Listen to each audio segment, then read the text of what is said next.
আসসালামু আলাইকুম, welcome to English apps. আজ আমরা অষ্টম শ্রেণীর চতুর্থ সপ্তাহের বিজ্ঞান অ্যাসাইনমেন্ট সলিউশন নিয়ে ক্লাসটি করব।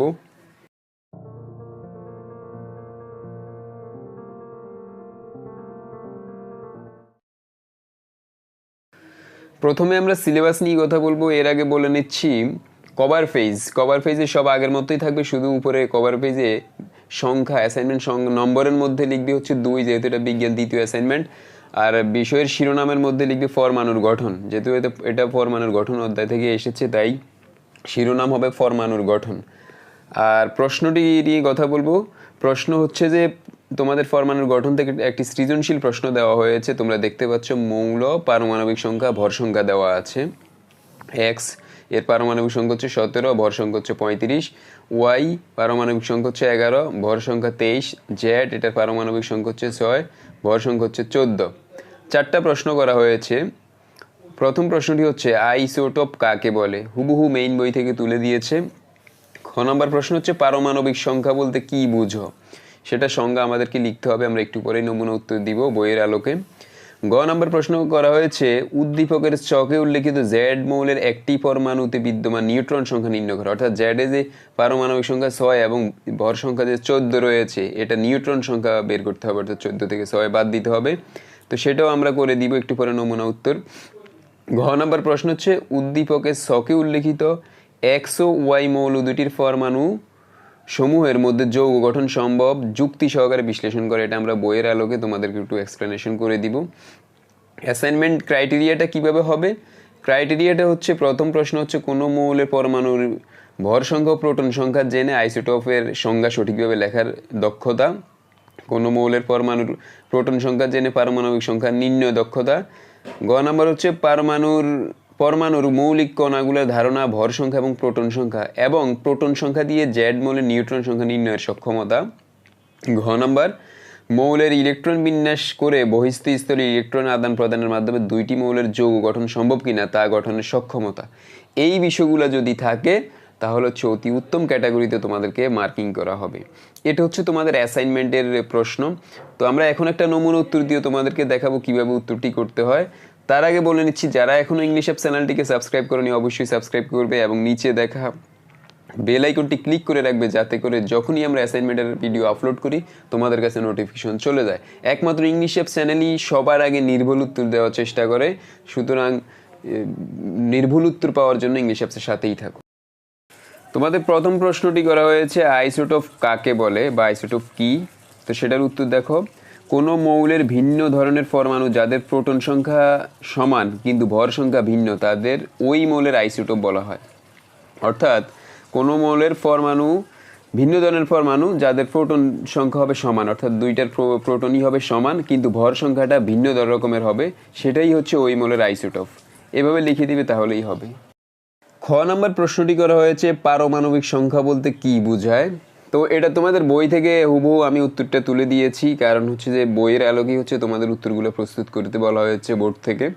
তো দেখো প্রশ্নটির উত্তরে লেখা আছে কোনো মৌলের একটি পরমাণুতে প্রোটনের সংখ্যাকে পারমাণবিক সংখ্যা বলা হয়। অর্থাৎ কোনো মৌলের একটি পরমাণুতে প্রোটনের যেই সংখ্যা সেটাই হচ্ছে যে পারমাণবিক সংখ্যা। যেমন হাইড্রোজেনের একটি পরমাণুতে একটি প্রোটন আছে, তাই হাইড্রোজেনের পারমাণবিক সংখ্যা হচ্ছে 1। অর্থাৎ হাইড্রোজেনের মধ্যে পরমাণু হচ্ছে প্রোটন হচ্ছে একটি, তাই হচ্ছে হাইড্রোজেনের পারমাণবিক সংখ্যা হচ্ছে 1। অক্সিজেনের একটি পরমাণুতে 8টি প্রোটন আছে, তাই অক্সিজেনের পারমাণবিক সংখ্যা হচ্ছে 8। কারণ আমরা সংজ্ঞাই বলেছি কোনো মৌলের একটি পরমাণুতে প্রোটনের সংখ্যাকে হচ্ছে পারমাণবিক সংখ্যা বলা হয়। সুতরাং হাইড্রোজেনের পারমাণবিক হচ্ছে 1 আর অক্সিজেনের পারমাণবিক সংখ্যা হচ্ছে 8। এভাবে লিখে দিবে তাহলেই হবে। গ নম্বর প্রশ্নে আমাদেরকে জেড মৌলের নিউট্রন সংখ্যা বের করতে বলা হয়েছে। অর্থাৎ উদ্দীপকের মধ্যে জেডের পারমাণবিক সংখ্যা দেওয়া আছে 6 এবং ভর সংখ্যা দেওয়া আছে 14। তো আমাদেরকে নিউট্রন সংখ্যা বের করতে বলা হয়েছে। তো আমরা এটার উত্তরটা লিখছি, তোমরা দেখো স্ক্রিনে দেয়া আছে জেড মৌলের পারমাণবিক সংখ্যা 6 এবং ভর সংখ্যা 14। কোনো মৌলের প্রোটন সংখ্যাকে পারমাণবিক সংখ্যা বলা হয়। আবার কোনো মৌলে আয়ন না থাকলে প্রোটন সংখ্যা ও ইলেকট্রন সংখ্যা সমান হয়। অর্থাৎ যদি আয়ন না থাকে তাহলে প্রোটন এবং ইলেকট্রন সংখ্যা সমান হয়। সুতরাং জেড মৌলের ইলেকট্রন সংখ্যা হচ্ছে 6। আমরা জানি ভর সংখ্যা সমান সমান পারমাণবিক সংখ্যা প্লাস নিউট্রন সংখ্যা, অর্থাৎ পারমাণবিক সংখ্যা এবং নিউট্রন সংখ্যা দুইটা যদি যোগ করা হয় তাহলে ভর সংখ্যা বের হয়। সুতরাং জেড মোলের নিউট্রন সংখ্যা আমাদেরকে বের করতে হবে নিউট্রন সংখ্যা। সুতরাং নিউট্রন সংখ্যা সমান সমান ভর সংখ্যা বিয়োগ পারমাণবিক সংখ্যা, অর্থাৎ ভর থেকে যদি পারমাণবিক সংখ্যাটা বিয়োগ করে দেই তাহলে হচ্ছে আমাদের নিউট্রন সংখ্যা বের হবে। সুতরাং ভর সংখ্যা হচ্ছে আমরা উদ্দীপকে পেয়েছি 14 আর পারমাণবিক সংখ্যা পেয়েছি 6, তো 14 থেকে 6 বাদ দিলে হচ্ছে 8, এই 8ই হচ্ছে আমাদের নিউট্রন সংখ্যা। সুতরাং জেড মোলের নিউট্রন সংখ্যা হচ্ছে 8। এটা হচ্ছে আমরা উদ্দীপকের আলোকে গ নম্বর প্রশ্নের উত্তরটা লিখছি, তোমরা আশা করি বুঝতে পেরেছো। অনেকেই আগের বিজ্ঞান অ্যাসাইনমেন্টে আমাদেরকে কমেন্ট করে জানিয়েছো যে ভাইয়া উত্তরটি কেন ছোট, আর একটু বড় করা যায় কিনা। এখন বিজ্ঞানের বিষয়গুলো হচ্ছে যে উত্তরটা হচ্ছে অনেকটা ম্যাথমেটিক্যাল ক্যালকুলেশনের মতো, এটা হচ্ছে যা চাইবে তারই উত্তর দিতে হবে। এখন এখানে নিউট্রন সংখ্যা বের করতে বলা হয়েছে, আমরা ইচ্ছা করলে আরও এটাকে বড় করার সুযোগ নেই, তো হচ্ছে যে আমরা এই জন্য হচ্ছে যে মোটামুটি যতটুকু লিখলে হয় ততটুকুই লিখছি। ঘ নম্বর প্রশ্নে বলা হয়েছে এক্স ও ওয়াই এর মৌলের পরমাণু সমূহের মধ্যে যৌগ গঠন সম্ভব যুক্তি সহকারে ব্যাখ্যা করার জন্য। তো আমরা লিখছি, তোমরা স্ক্রিনে দেখতে পাচ্ছ। উদ্দীপক অনুসারে ওয়াই পরমাণুটির পারমাণবিক সংখ্যা 11, সুতরাং পরমাণুটির সোডিয়াম। আর এর ইলেকট্রন বিন্যাস হচ্ছে সোডিয়ামের ইলেকট্রন বিন্যাস 2, 8, 1। প্রথম শক্তি স্তরে 2টি ইলেকট্রন, দ্বিতীয় শক্তি স্তরে 8টি ইলেকট্রন এবং সর্বশেষ শক্তি স্তরের মধ্যে 1টি ইলেকট্রন রয়েছে। ইলেকট্রন বিন্যাস হতে দেখা যায় সোডিয়াম পরমাণুটি তার সর্ববহিস্থ স্তর হতে 1টি ইলেকট্রন ত্যাগ করে স্থিতিশীলতা অর্জন করতে চায়। অর্থাৎ আমরা জানি সর্বশেষ সংখ্যাটি যদি 8 থাকে তাহলে সেটা স্থিতিশীল হয়। যেহেতু সোডিয়ামের সর্বশেষ স্তরটি 1 রয়েছে, তাই এটি সবসময় চাইবে 1 ইলেকট্রনটি ত্যাগ করে স্থিতিশীল অর্জন করতে চাবে। সুতরাং পরমাণুটি 1টি ইলেকট্রন ত্যাগ করে ক্যাটায়নে পরিণত হয়। অর্থাৎ ক্যাটায়ন প্রক্রিয়াটি হলো সোডিয়াম থেকে হয় সোডিয়াম প্লাস ইলেকট্রন মাইনাস। আবার এক্স মৌলটির পারমাণবিক সংখ্যা 17, যেটা আমরা উদ্দীপকে পেয়েছি। সুতরাং মৌলটি হচ্ছে ক্লোরিন। ক্লোরিনের ইলেকট্রনিক বিন্যাসটি নিম্নরূপ: এর প্রথম শক্তি স্তরে রয়েছে 2টি ইলেকট্রন, দ্বিতীয় শক্তি স্তরে রয়েছে 8টি ইলেকট্রন এবং সর্বশেষ শক্তি স্তরে রয়েছে 7টি ইলেকট্রন।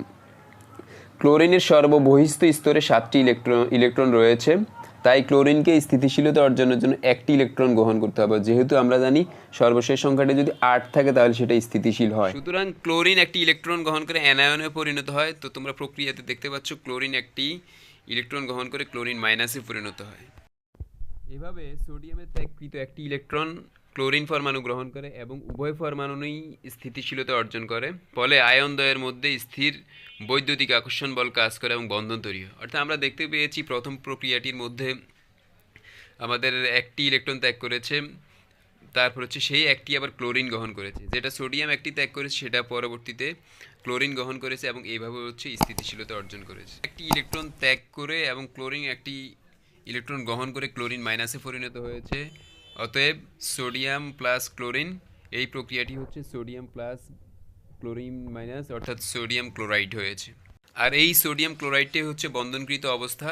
আয়ন সৃষ্টির মাধ্যমে এই বন্ধন তৈরি হয় বলে একে আয়নিক বন্ধন বলা হয়। এই হচ্ছে উত্তর। আমরা হচ্ছে আমাদের মতো করে একটি নমুনা উত্তর তৈরি করে দিয়েছি, এটা থেকে আইডিয়া নিয়ে তোমরা তোমাদের মতো করে হচ্ছে যে করবে। আশা করি তোমাদের ভালো লেগেছে ক্লাসটি। তো যদি ক্লাসগুলো ভালো লাগে হিসাবসে তাহলে সাবস্ক্রাইব করবে এবং হচ্ছে যে নোটিফিকেশন বাটনটি অন করে রাখবে, যাতে করে যখনই আমরা অ্যাসাইনমেন্টের ভিডিও আপলোড করি তোমাদের কাছে নোটিফিকেশন। ভিডিওটি স্পন্সর করেছে আর্গো একাডেমিক কেয়ার, অর্থাৎ আর্গো একাডেমিক কেয়ার কর্তৃক প্রকাশিত JSC science question bank Bangla এবং ইংলিশ ভার্সন উভয় ভার্সনের জন্য অ্যাভেলেবল। বইটির মধ্যে বিগত সালের প্রশ্ন রয়েছে, বোর্ডের প্রশ্ন, বিভিন্ন স্কুলের প্রশ্ন রয়েছে, এছাড়া অধ্যায়ভিত্তিক এমসিকিউ এবং সৃজনশীল প্রশ্ন রয়েছে। তো এটা বছরের প্রথমে শিক্ষার্থীদের হাতে একমাত্র দেশে প্রথমবারের মতো আর্গো একাডেমিক কেয়ার স্টুডেন্টদের হাতে পৌঁছে দিয়েছে। তোমরা বইটি অর্ডার করার জন্য ডেসক্রিপশন বক্স থেকে লিঙ্ক দেখে যোগাযোগ করতে পারো।